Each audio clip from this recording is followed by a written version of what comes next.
I want to tell you something before we begin. At some point in your life, you will want to quit. Maybe you are at that point right now. Maybe you have been trying to learn English for a long time. Maybe you have started and stopped. Maybe you feel like everyone else is improving, and you are standing still. Maybe you have said to yourself, maybe this is not for me. I understand that feeling. It is one of the most painful feelings in the world, not because it hurts loudly, but because it hurts quietly, slowly, like a small fire going out. Today's story is about a young woman named Leila. Leila wanted to give up. She had good reasons. She was tired. She had failed. She had tried again and failed again. But she didn't give up. And what happened next changed everything. This is her story. Listen carefully, because somewhere inside it, I think you will find the strength you are looking for right now. Meet Leila. Leila was 27 years old. She lived with her parents in a quiet neighborhood. She helped at home during the day. In the evenings, she studied English alone in her small room. She had been studying English for 2 years.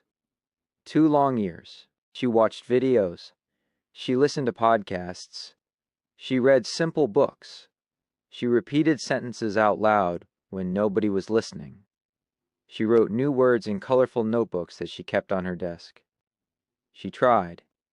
She really, truly tried. But every time she spoke English with someone, the words disappeared. Her mind went blank. Her heart beat fast. The sentences she had practiced 100 times in her room vanished. She felt stupid. She felt slow. She felt like maybe she was not a language person. Her younger brother had picked up English quickly. Her cousin spoke it almost perfectly after just 1 year. Her classmates from school seemed to move forward so easily. And Leila, after 2 years, still felt stuck. One evening she sat at her desk. She looked at her colorful notebooks. She looked at the English books on her shelf. And for the first time, she thought seriously about stopping. Maybe I should just accept that English is not for me, she whispered to herself. She closed her notebook. She turned off her desk lamp, and she went to sleep feeling something she had never felt before about her English journey. Finished. The letter. The next morning, Leila's mother knocked on her door. "There is a letter for you," she said. Leila opened the envelope. Inside was a handwritten letter from her aunt, a woman named Samira, who lived in another city and whom Leila had not seen in 3 years. Aunt Samira was 55 years old. She was warm and kind, and always seemed to know the right thing to say. The letter was not long, but every line felt like it had been written just for Leila. It said, "My dear Leila, I am writing to you today because I have been thinking about you. I know you are working hard on your English. I know it is not easy. I want to tell you something that took me many years to understand. The moment you most want to give up, that is the moment you are closest to a breakthrough. I know this because I lived it. I will tell you my story when I see you. But for now, please, do not stop. Love, Aunt Samira." Leila read the letter 3 times. She sat with it in her hands for a long time. Then she opened her desk drawer. She took out her notebook, and she turned the lamp back on. Lesson 1. The moment before the breakthrough. Leila did not give up that night. But she still had questions. What did Aunt Samira mean? That the moment you want to quit is the moment you are closest to a breakthrough. Was that really true? Or was it just something kind people say to make you feel better? Let me explain it to you, simply and clearly. Think about making tea. You put water in a kettle. You turn on the heat. For a long time, nothing visible happens. The water just sits there. It looks the same as cold water. You cannot see anything changing, but the heat is working, slowly, quietly, building up inside, and then, at exactly 100 degrees, the water begins to boil. Suddenly, completely. But here is the important thing. If you turned off the heat at 99 degrees Just 1 degree before boiling, the water would never boil. All that time and heat would be lost. You would think the kettle was broken. You would think it was not working. But it was working. Every single second, it was working. You just could not see it yet. This is what happens when you learn something difficult. Like English.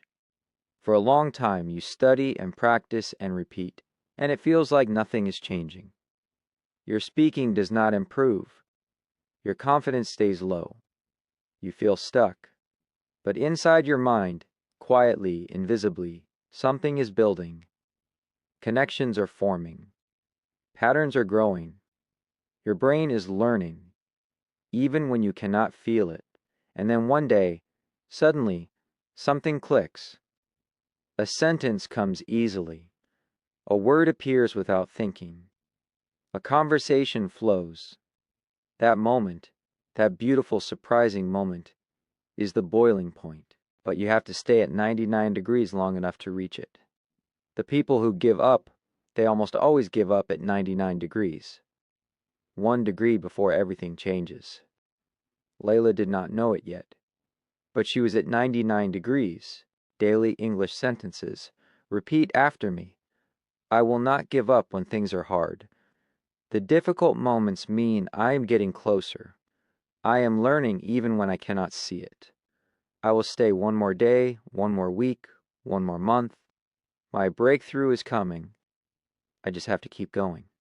I am at 99 degrees. I will not stop now. Every difficult day is preparing me for something better. Lesson 2. Everyone struggles. You are not alone. 2 weeks after the letter, Leila visited Aunt Samira. They sat together in Samira's warm kitchen, drinking tea and talking. Tell me your story, Leila said. The one you mentioned in the letter. Aunt Samira smiled and wrapped both hands around her cup. I was 30 years old, she began. I wanted to learn to read. Properly, not just simple words, but real books. Long books. I wanted to read the kind of books that change how you think. Leila listened carefully. I tried for 1 year. I read slowly. I made mistakes. I did not understand many things. Other people around me read so easily and so fast. I felt embarrassed. I felt like I was too old. I felt like my brain was just not built for reading. She paused. She looked at her cup. One night I almost stopped. I put my book on the shelf and I said, "That is enough. I have tried. It is not for me." What happened? Leila asked softly. My neighbor came to visit that evening. An old woman, very quiet, very wise. I told her I was giving up reading. I told her I had tried for a whole year and was still slow and confused. Aunt Samira looked up at Leila. Do you know what she said? Leila shook her head. She said, "Every person who reads well today was once a person who could not read well. Every fluent speaker was once someone who could not speak. The difference between them and the people who stayed stuck is only this." They continued. The kitchen was quiet for a moment. Then Aunt Samira said, "I went back to my book that same evening. I read 1 page, then another, very slowly, but I continued." She smiled. 5 years later, I had read more than 100 books. Leila felt something loosen in her chest, something tight that had been there for a long time. She was not alone in this feeling. She had never been alone. Everyone who is good at something today was once bad at it. Everyone who speaks confidently today once felt exactly the way Leila felt. Exactly the way you feel right now.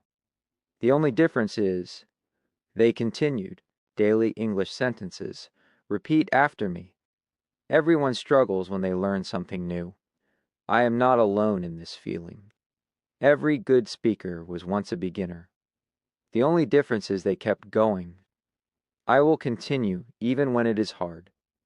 1 page today. 1 lesson today. That is enough. I am not behind.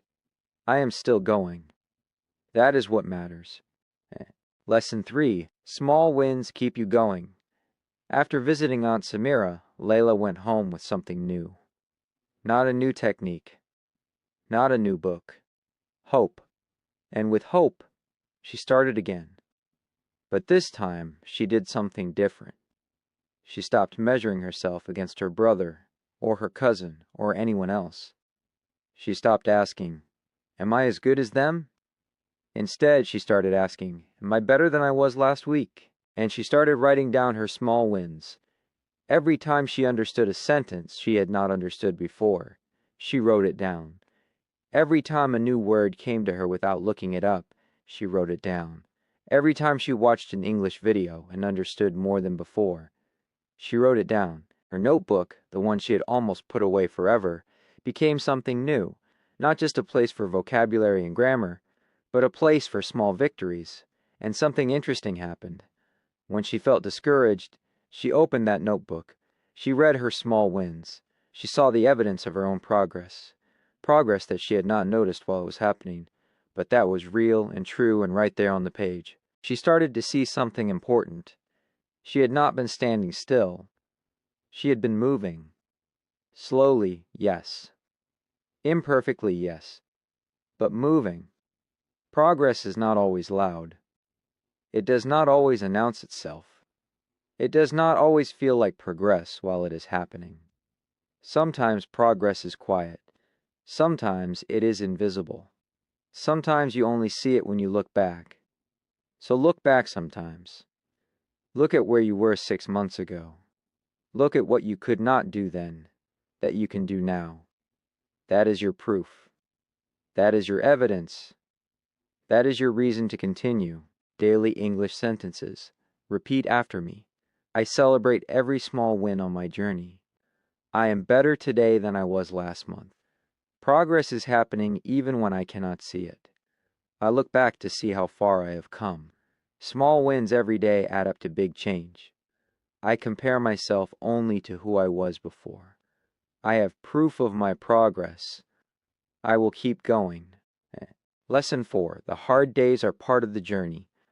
4 months after Aunt Samira's letter, Leila had a very hard day. She had tried to have a conversation in English with a foreign colleague at a community event. She had prepared. She had practiced her sentences at home. But when the moment came, her mind went blank again. She forgot words.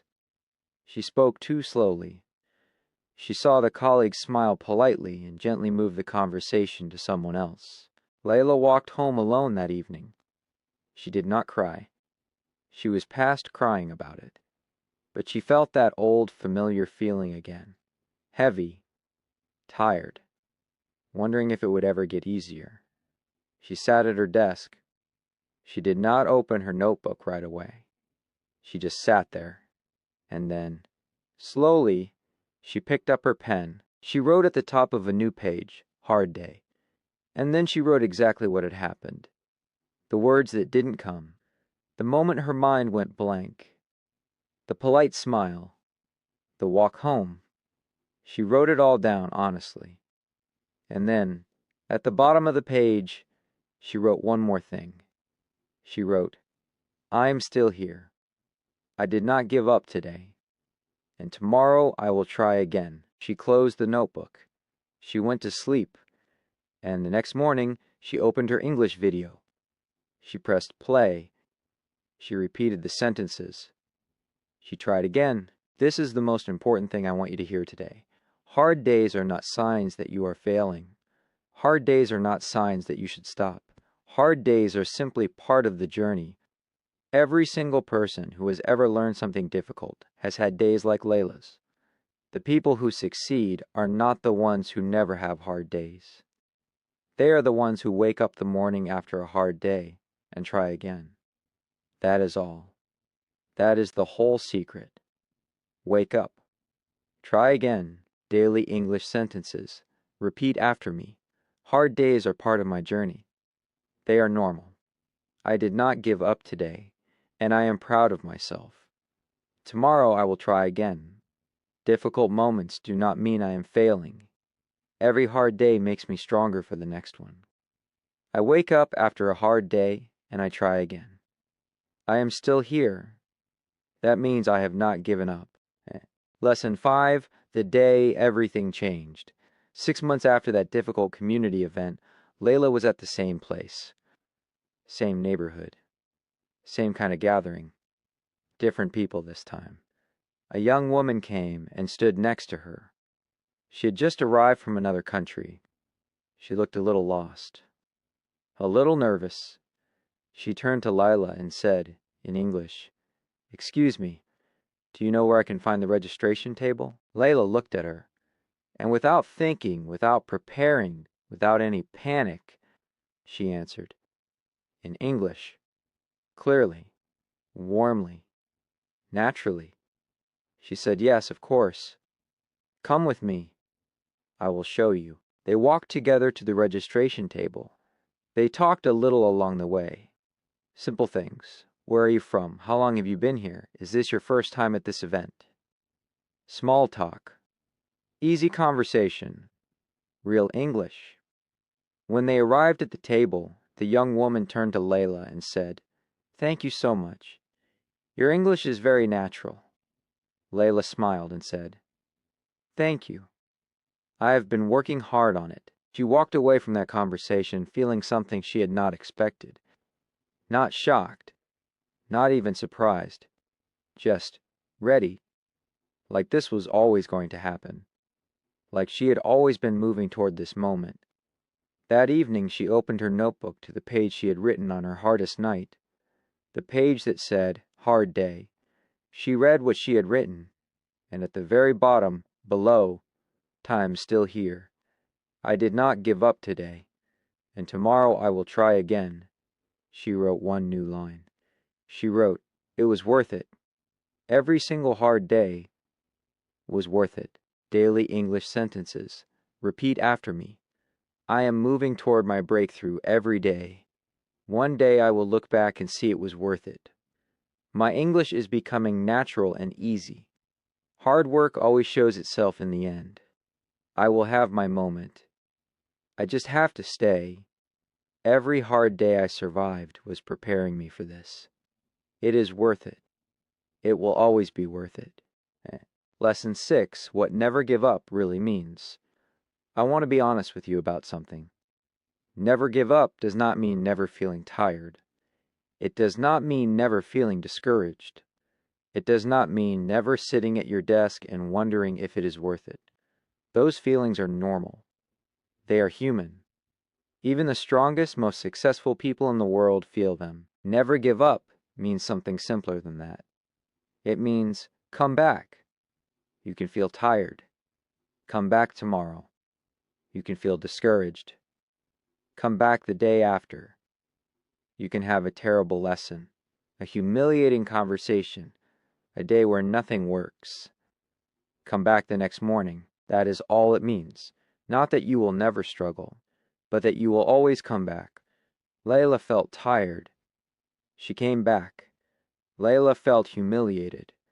She came back. Leila almost stopped. She came back. And every time she came back, she was a little stronger than before, a little more confident, a little closer to the person she was becoming. You do not need to be brave every day. You do not need to be motivated every day. You do not need to feel strong every day. You just need to come back every day, even if it is only for 10 minutes. Even if you are tired, even if it is hard. Come back. That is what never giving up really looks like. Not a dramatic, heroic moment. Just a quiet, daily, stubborn decision to come back. Daily English sentences. Repeat after me. Never giving up means always coming back. I come back even when I am tired. I come back even when I am discouraged. 10 minutes today is better than nothing. I make a quiet, daily decision to continue. I do not need to be perfect. I just need to return. I come back. Every time. That is my strength. Final words. Your story is not over. Leila's story did not end with one good conversation at a community event. It continued. It grew. It became bigger and richer and more surprising than she had ever imagined when she was sitting alone at her desk, thinking about stopping. Your story is the same. It is not over. It is not even close to over. Maybe right now you feel like Leila felt on that dark evening, tired, stuck, wondering if it is worth it. Maybe you have started and stopped many times. Maybe you feel behind. Maybe you feel like everyone else is moving and you are standing still. I want to say this to you simply and clearly. You are not standing still. You are building. Even now, just by listening to this story, just by choosing to be here today, you are building. And the fact that you are still here, still trying, still looking for reasons to continue, that tells me everything I need to know about you. You are the kind of person who comes back, and the people who come back always, always find their breakthrough. So close this video and open your notebook. Practice one sentence. Learn one word. Listen to one conversation. And tomorrow, come back and do it again. Because your moment is coming. Your natural conversation, your confident answer, your "it is worth it" page in your notebook. It is all coming. You just have to stay long enough to receive it. See you in the next one. Stay calm, stay consistent, and never ever give up.